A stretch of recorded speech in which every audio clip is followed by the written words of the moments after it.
الحمد لله رب العالمين والصلاة والسلام على أشرف الأنبياء والمرسلين وعلى آله وصحبه ومن تبعهم بإحسان إلى يوم الدين أما بعد. محترم حضرات و خواتین، دلوں کے اعمال کی اس گفتگو میں اخلاص کا ذکر ہم سن رہے ہیں، اور کل کے درس میں ہم نے سنا کہ جو آدمی لوگوں کے دکھاوے کے لیے عمل کرتا ہے، لوگوں سے کوئی رتبہ منزلت چاہتا ہے اور ان سے نفع نقصان کی امید رکھتا ہے، حقیقت میں اس نے لوگوں کو پہچانا ہی نہیں.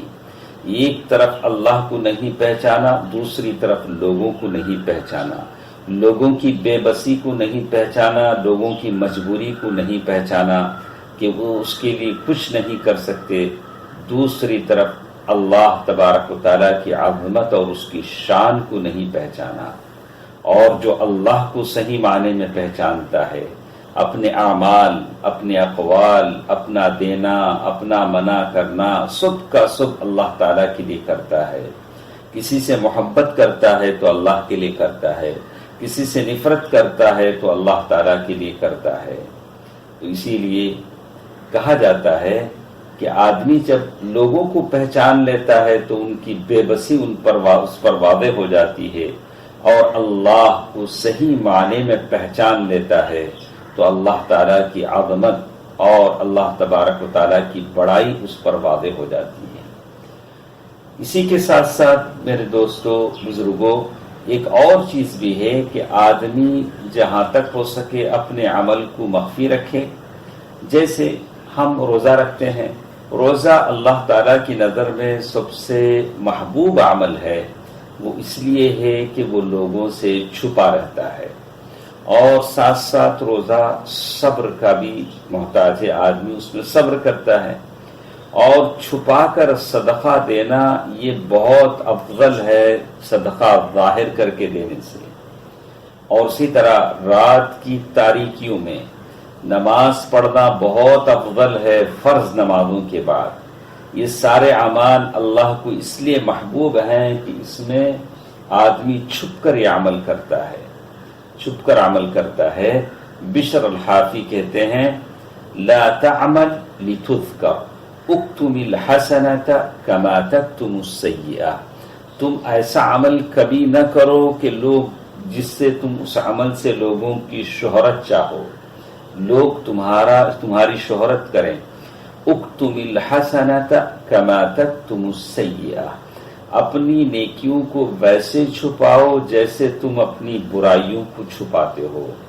اللہ اکبر، کیسی بات انہوں نے کہی، ماشاءاللہ. کہا لا تعمل لتذکر، کوئی عمل زندگی کا ایسا نہ کرو کہ لوگ اس عمل کی وجہ سے تمہاری شہرت ہو جائے، تمہاری تعریف لوگ کریں، بلکہ اپنے نیکیوں کو ویسے چھپاؤ جیسے تم اپنی برائیوں کو چھپاتے ہو.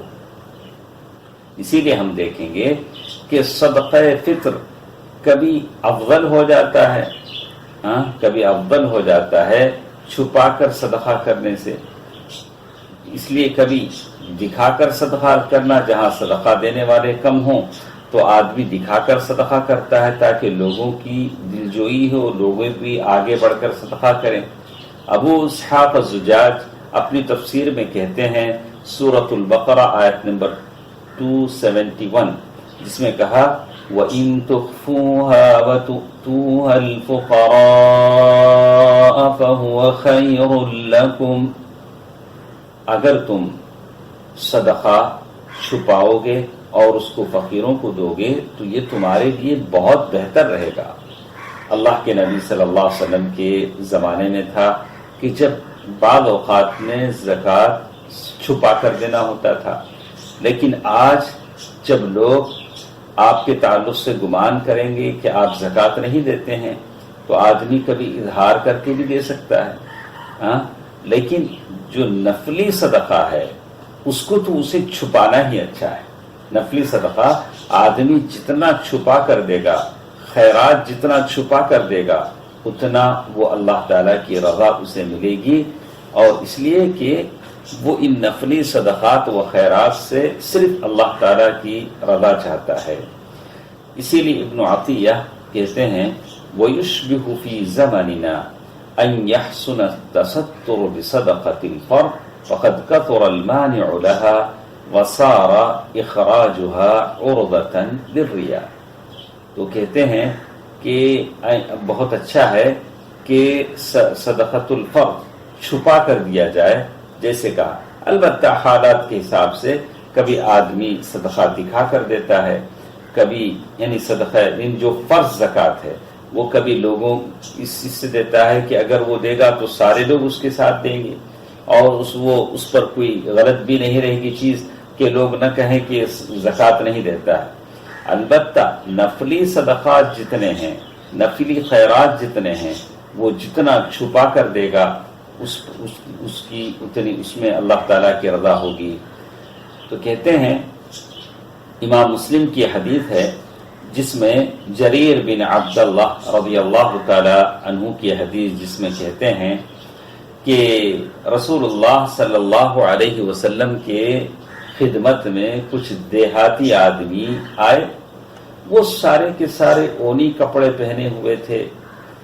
آپ نے ان کی بدحالی دیکھ کر ان کی حاجت اور ضرورت کا اندازہ لگا لیا، یعنی ان کی حالت ایسی تھی جیسے حدیث کے الفاظ میں بتایا گیا کہ جاء ناس من الاعراب الى رسول اللہ صلی اللہ علیہ وسلم علیہم الصوف فرأى سوء حالهم قد اصابتهم حاجہ۔ اللہ کے نبی صلی اللہ علیہ وسلم نے ان کی حالت دیکھ کر سمجھ لیے کہ یہ بہت مجبور اور بے کس غریب لوگ ہیں، اور آپ صلی اللہ علیہ وسلم نے لوگوں کو صدقہ کرنے کی ترغیب دی، کہا کہ صدقہ کرو۔ تو لوگوں نے صدقہ کرنے میں کچھ دیر کی، اللہ کے نبی صلی اللہ علیہ وسلم نے درخواست کی، لوگوں کو حکم دیا کہ صدقہ کرو، تو لوگوں نے وہاں جلدی نہیں دکھائی، صدقہ کرنے میں کچھ دیر کیا، تو آپ صلی اللہ علیہ وسلم کے چہرے مبارک پر کچھ ناراضگی کے آثار نمودار ہوئے۔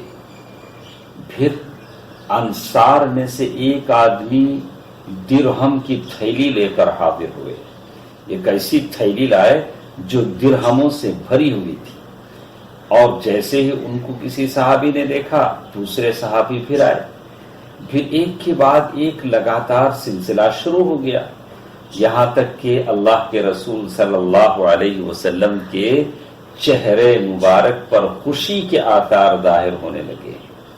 پھر رسول اللہ صلی اللہ علیہ وسلم نے فرمایا، جس نے اسلام میں کوئی اچھا طریقہ رائج کیا، پھر اس کے بعد اس پر عمل کیا گیا، تو اس کے لیے اس عمل کرنے والے کے برابر ثواب لکھا جائے گا، اور ان کے ثواب میں سے کچھ کمی نہ کی جائے گی۔ اور جس آدمی نے اسلام میں کوئی برا طریقہ رائج کیا، پھر اس پر عمل کیا گیا، تو اس پر اس عمل کرنے والے کے گناہ کے برابر گناہ لکھا جائے گا، اور عمل کرنے والے کے گناہ میں کوئی کمی نہ کی جائے گی۔ اللہ کے نبی صلی اللہ علیہ وسلم کی حدیث ہے جو بتاتی ہے کہ نیک کام میں سبقت کرنے والے، جل بڑھنے والے کو اللہ تعالیٰ زیادہ ثواب دیتے ہیں۔ اس حدیث سے یہ بات پتہ چلتی ہے کہ بعض حالات میں زکوٰۃ صدقہ دکھا کر بھی دینا پڑتا ہے، جیسے اس انصاری صحابی کے اس درہم کی تھیلی کو اپنے ہاتھ میں لا کر دکھا کر دینے کی وجہ سے دوسرے صحابہ پر بھی وہ اثر ہوا، دوسروں نے بھی آگے بڑھ کر اللہ کے نبی صلی اللہ علیہ وسلم کی آواز پر لبیک کہا، اور انہوں نے خیرات اور صدقات کیا۔ کچھ باتیں انشاءاللہ کل کے درس میں ہمارے ساتھ رہیں گی۔ اللہ تعالی ہم تمام کو اخلاص کی دولت سے نوازے، آمین۔ والسلام علیکم ورحمۃ اللہ وبرکاتہ۔